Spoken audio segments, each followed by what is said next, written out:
Anti-corruption pa kayo. Oh, Banat Bay, ipakita mo nga yung sa INC para malaman natin kung ano ba yung talagang tunay na marami. Ayan, oh. Oh, ha? Oh, eto, kita nyo naman ng pagkiling ng Philippine Star, oh. Yung umaga, 700,000 lang daw. Yan daw ang 700,000. Oh. Eto pa, oh. Yan daw 700,000. Oh, di ba? Ito pa. Ayan. Drone shot yan, ha? Talagang malayo na yan. Para makuha na mo ng ganyan. Tas ganyan na, hindi mo na makita. O, nandun ako. Ayun ako. Ayun, oh. Nasa gilid ako. Kita nyo? Ang makakita sa akin, may 1,000,000. Ang makakita sa akin dyan, oh, yung 1,000,000. Pagka nakita nyo ako, i-edit nyo ako dyan. Anyway, ito. Baka kasi baka sabihin nyo, Banat Bay, yan, edited yan. Video yan eh. Ay, picture lang yan eh. Ito, pakita natin ang video. Ayan. Ito, ipapakita lang natin yung, ito pa lang, chotomate. Ay, ito. Ay, yan. Bahagi ng Quirino Grants. Ayan, Tapatan mo na. Ito pa yung sa iba't ibang bahagi ng mundo. Naintindihan? Oh! Alam mo, mga kababayan, nung nagsasalita itong ministro na lang to, alam biro, kinikilabutan. Grabe yung tao, talagang, hindi yung, alam mo yung, pag nagsalita siya, grabe, Alam mo yung para kang nasa, yung parang ang laki-laki na nasa Coliseum ka na para pag sumigaw. Ganun Brad eh. Oo, walang biro. Nakakatuwa eh. Kasi alam mo, naka-attend ako ng iba't ibang klase ng rally. Pero ito ang isa sa pinakamarami. Ito ay parang katulad nung huling rally ni Pangulong Duterte nung sa Luneta. Ito yung ganito kadami. Sana marinig yan ng isang abogado. Yeah, ganyan. Baka, sandali. Chotomate. Ito pa, papakita ko sa inyo. Iba pa. Mga naman, mga taga Bacolod. Yan, Bacolod, papakita natin. Ayan, pinakita yan. Hindi yan, Ayan, yan. Yung Bacolod pa lang nila, parang yun na yung EDSA, di ba? Di ba? Ipapakita pa natin. Ito pa. Mga Bicolano naman. Baka akala nyo, mga Bicolano puro mga Eleni yan. Hindi, marami din mga Bicolanong talaga namang todo suporta rin. Yan pa lang yung bilang nila si EDSA. Bicol pa lang yan, ha? At walang kadaya-daya. Drone shot, video. Di ba? Ayan, kita mo talaga, lahat. Wala, hindi tina-tight shot. Di ba? Yan, walang tight shot dyan, mga kababayan. Kung ano yung nasa yun na yun. Di ba, isang side lang pala yun. Dito pa pala, sobrang dami pa pala, di ba? Ang galing ng drone shot na ito. Ito pa, pakita pa natin. Ano pa, sandali. Ito pa. Sa rally naman sa Cebu. Ayan, ito rin, di ba? Puno din eh. Yung mga halaman lang ang wala eh. Pero yan, dami di ba? Pakita natin buong buo yan, ha? Hanggang doon sa dulo. Ito pa. Andali, ito pa. Chotomate, kudasay. Ito yung sa Luneta. Grabe, di ba? Andyan tayo niyan eh. Ayun tayo. Yung matabang yun,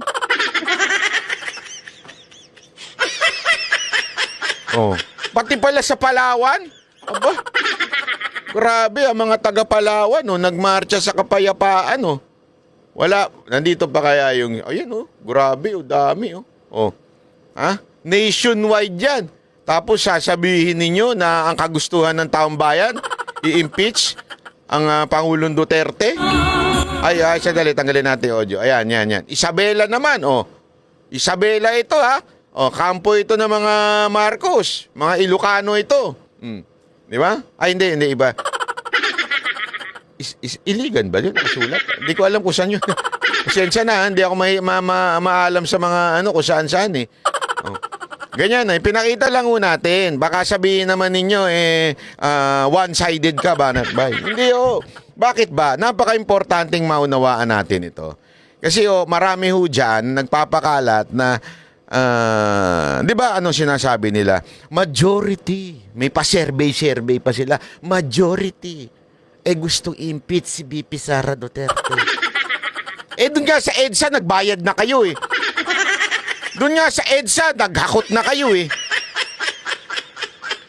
Doon nga sa EDSA, grabe ang ginawa ninyong panlilin lang sa tao na hindi, anti-corruption lang ito, kaya salin na lahat ng ano. O, di ba? O, ano nangyari? O, ito pa, may papakita pa ako sa inyo. Ito. Ayan, So, ito si Kuya, interview ng Iglesia ni Cristo. mga ng mga banateros. Ay, papakita ko sa inyo. Ito, si Jude. Si Judea, papakita natin yan. Para malaman ninyo, baka naman mga pumunta dyan, walang mga alam. Hindi nila alam ang nangyayari, yung mga nagpunta dyan. Hindi kami mismo. Hindi kami nag-coordinate with INC, hindi kami nagpunta lang kami dyan bilang mga banateros at SMNI Anchor. Tingnan nyo, yan, kusang loob lang yan. Sabihin, walang nagsabi, dito kayo pumunta, mag-interview kayo dito. Walang ganun. Kung sino lang ang matripan namin, i-interview namin. Tingnan nyo mamaya yung matitripan ko interviewin. Pasok. Ni Cristo. Anong lokal ka, kuya? Lokal po ng Guadalupe po. Lokal ng Guadalupe. Ano pangalan mo, kuya? Daniel Tolentino po. Daniel Tolentino. So ngayon, nandito tayo for peace rally, no? Peace rally. So ibig sabihin, pag nananawagan tayo ng peace rally, may nangyayaring gulo. May problema na nangyayari kasi nananawagan tayo. Sa tingin mo, sino ang nagbibigay ng problema sa Pilipinas? I think sa sarili ko pong opinion, gobyerno din politics din. Okay, politics. So, nandito tayo para hindi mamulitika, pero ito yung base lamang sa mga kaganapan na nangyayari sa ating bansa. So, sabi mo, sa gobyerno, nagpapagulo sa ating bansa. Now, ano ang ine-expect ni Kuya bilang isang Iglesia ni Cristo at nandito sa ginaganap na peace rally? Ano ang ine-expect mo after nitong rally na to? Anong gusto mong mangyari after nangyari nito? Kapayapaan po sa bawat isa, Kapayapaan. sa bawat Pilipino. Ano po ba ang dahilan nitong rally? Ay, grabe naman to si Banat Bay. Napapaghalataan ka, ha? Yung mga ini-interview mo, laki ko pala sa video. Dati pa po yan, hindi pa ako nag-intermittent. Tingnan mo naman ang laki ng difference. Po kayo nag-participate? Ito po, bilang pakikiisa po sa ginagawang rally ng mga Iglesia ni Cristo, ito po hindi po dahil may pinapanigan po kami. Gusto po namin itong unity na to na hindi po bumaba ang Pangulong Sara Duterte kasi po mas maraming problema Hindi daw bumaba si BP Sara Duterte. Yan ha. ang Pilipinas na mas dapat unahin po ng mga politiko kaysa po sa pagbababa po ni VP Sara sa kanyang posisyon po. So ayaw nyo po siyang Yan ha. Inulit ko pa, ayaw mo po ba siyang bumaba? wala sa Vice President o ayaw nyo siya ma-impeach? Opo. Yan ha. Nilinaw ko kasi baka mamaya sabihin nyo, hindi, nadaanan lang yun eh. Hindi, inulit ko pa, ayaw nyong bumaba si ayaw nyo ma-impeach. Ano yung sinasabi ninyo na ito yung instead na politika ay yung kahirapan, ano yun? Ayun nga po, kagaya po ng banggit ko kanina na mas marami po yung problema na dapat unahin po ng mga politiko kesa po sa mga ganong bagay po na kailangan pong may bumabasa. Kasi po, kumbaga, mawawala po yung kaisahan kapag po ganon na ang ginawa po nila. Ano po ba mga problema sa tingin ninyo nangyayari ngayon sa gobyerno o sa Pilipinas? Kahirapan po, mas marami po ang poverty ngayon na mas dapat pong unahin at saka po yung kailangan po unahin yung ekonomiya ng bansa po kaysa po sa mga gantong mga matter na hindi naman po, kumbaga parang dapat pagtalunan pa. Sir, bakit po kayo nandito sa Di ba? Alam na alam mo nila yung kanilang sagot. At saka makikita mo yung mga taong pumupunta, alam mong hindi hinakot. Doon sa kabila alam mong... Pare, mamaya na ikaw uminom. Mamaya ka na uminom. Punta muna tayo doon. Akong bahala sa pang-inom mo, tsaka pulutan mo. Punta muna tayo doon sa EDSA. Ganun ba? Meron bang pampulutan yan? Saka pang inumamayang gabi. O Friday pa naman ngayon. O punta tayo. Halika, walang problema. Pwede ko ba isama yung mga barkada ko para marami kaming pulutan at saka meron uupo sa tabi namin. O, di ba? Mga ganyan eh. Gago! Mga ganun na nagpunta dun sa Nilangaw, sa EDSA. O dito, alam mo talagang merong pinupunto, meron talagang purpose, ika nga. Si rally. Para makaisa sa pamamahala. Para magkaisa. Magkaisa. Bakit ano po ba sa tingin nyo nangyayari ngayon sa gobyerno natin? May kanya-kanya na silang agenda eh. Tapos dito sa placard mo, mamamayan ang unahin, wag sarili. Bakit naniniwala ka ba na ang ating mga nasa government ay inuuna ang sarili? Halata naman po kasi malaki ng korupsyon. Magandang hapon sa iyo. Ano po? Ayan, kita nyo naman. Ito, ba't, kumpare mo ba yan? Ba't mo inakba yan? Anong klaseng pag-i-interview ito? Kumpare mo ba yan? Akbay ka ng akbay. Sana inakbayan ko yung kanina. Alan ni Kuya? Kapatid na Lito de Guzman, Angelito de Guzman. Kapatid na Angelito de Guzman. Ano pong lokal? Lokal ng Nyugan hanggat Bulacan. Nyugan, Agat, Bulacan. Okay. So, bakit po tayo nandito sa Luneta ngayon? Pakikipagkaisa namin sa Iglesia ni Cristo. Iglesia ni Cristo. Opo. Ito pong nababasa natin ng mga placard, no? Ito po ay panawagan ng pagkakaisa at kapayapaan. Sa tingin nyo po, may nangyayaring kaguluhan sa bansa? Meron nang nangyayari, palagay ko. Dahil unang-una, ang kailangan kasi kapayapaan. Kapayapaan. Kapayapaan ang kailangan namin. Yan. So, kapayapaan talaga ang kanilang pinupunto, mga kababayan. Alam mo nilang dahilan kung bakit sila naandun. Ito magkinagandahan dito. Yung sa Iglesia ni Cristo, kapayapaan. Kaayusan ng bayan. Doon sa EDSA, ano gusto? Gulo. Bakit gulo? May pambihila. All resign. Resign all pala, sorry. Resign all. Diba? Ang linaw eh. Dito, kapayapaan. Doon sa kabila, resign all. Gulo. Ang bihirang buhay to. Pambihira talaga, kaya mabibuisit ka na lang eh. Mabibuisit ka talaga, nanililin lang nitong mga makakaliwa. Ano ito eh, katarantaduhan to ng mga makakaliwa eh. Kunwari, sasakyan nila yung issue ng korupsyon. Kunwari, sasakyan nila yung issue ng kahirapan. Mahal ng bilihin. Ganito. Ganyan. Pero ano talaga ang pinaka-main purpose nila? Resign all. Di ba? Anong klaseng galawan yun? Komunista. Alam mo na yung ganong klaseng galawan. Di ba? Gusto nila palitan na gobyerno, sila na mamulo. Kasi nga, resign all eh.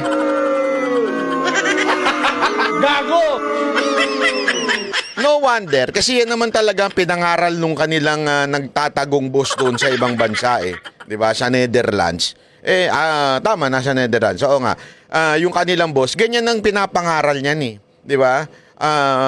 Magkaroon ng sabi nga ni Ka Eric, narinig ko sa kanya, Marxist, Leninist, mga ganyan-ganyan nila. Yan ang gusto nila mangyari sa Pilipinas. Hindi ako, mga kababayan, gusto nyo bang katulad tayo ng North Korea? Okay? Ganun ang dati niya na gustong mangyari nito mga ito eh.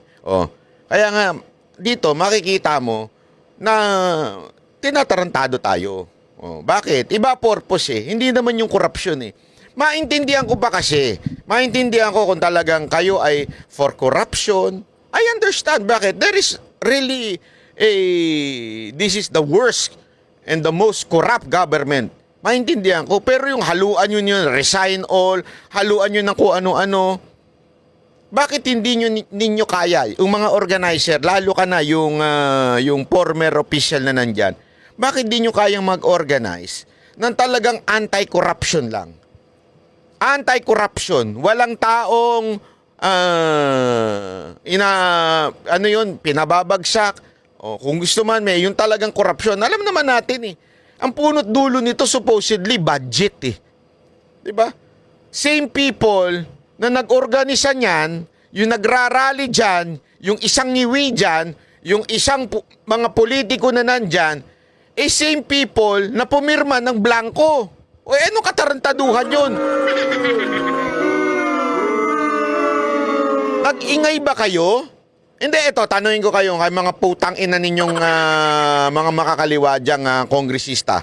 Nag-ingay ba kayo na may blanco dyan? Hindi. Inantay niyo si Duterte at sila Atty. Vic at sila Ungab na magsalita. Bakit kanyo? Oh, sabi ni Raul Manuel, nakita niyo rin niya yung blanco. Ba't di ka nagsalita noon? Inantay mo pa sila Duterte. Tama o mali? Bakit? Kasi nga, nung nakita ninyong sandali, it will work for us. O di, sakyan natin. Doon pa lang makikita ng hypocrisy sa grupo ninyo. Napaka-hipokrito ng grupo ninyo para sabihin na, hindi, antayin nyo kami. Kung hindi pa nga nila pinunay, hindi na nga kayo nagsalita Yung grupo ninyo. Sana, nung una pa lang, dumaan sa inyo yan ikaw mismo, umaming ka di sana, ang hilig nyo pa naman magpakit sa media, magpe-press con kayo. Sasabihin ninyo, nirereklamo namin ito kasi may blanco. Inantay nyo pa na punahin ni Ungab, ni Atty. Vic at ni Pangulong Duterte bago kayo nag-react. Tapos sinakyan nyo para pamparami, dumami kayo, anti-corruption, tapos dinala nyo dyan. Tapos ang sigaw nyo pala, resign all. Diba? Anong katarantaduhan yan? So kung ano yung pinaglalaban nyo noon, ganyan kasi ito mga makakaliwa, huwag kayo papaloko dito sa mga animal na to. Mula noong una, kunwari lalabanan yung sitting government, di ba? Tapos magiging opposition. Pag naupo na yung sitting government, babanatan uli yun. Pag naupo na uli yung kalaban na naman, babanatan na naman nila. Bakit nga? Ang gusto kasi nila sila. Kaya nga resign uli. Yan ang karakas niya mga animal na yan. Pero sa totoo lang, nung sila naman na namumuno, nung silang nasa kamera, nagsalita ba sila? Hindi. Puro sila pipe. Bakit? Kailangan din nila ng akap Gago! Anong kaplastikan yan? Bakit nauna pa sa inyo si Ungab magsalita kaysa sa inyo? Eto kaya palpak yung ginawa ni Manuel Kasi umamin siya na may blanco siyang nakita. Yung kanya ring na blanco din. Kaya nga ang tanong ni Atty. Vic doon sa aming interview huwag kayo nagpapaniwala dyan. Yung mismong journal ng Kamara, pumirma sila. Hindi naman sila nagsalita at sinabing blanco. Sinakyan na lang nila yan kasi ganyan nung sila, mahilig sila sumakay, lalo na si Manuel. Nahilig sumakay yan Napanood ko na yung pelikula na yan Ay nako.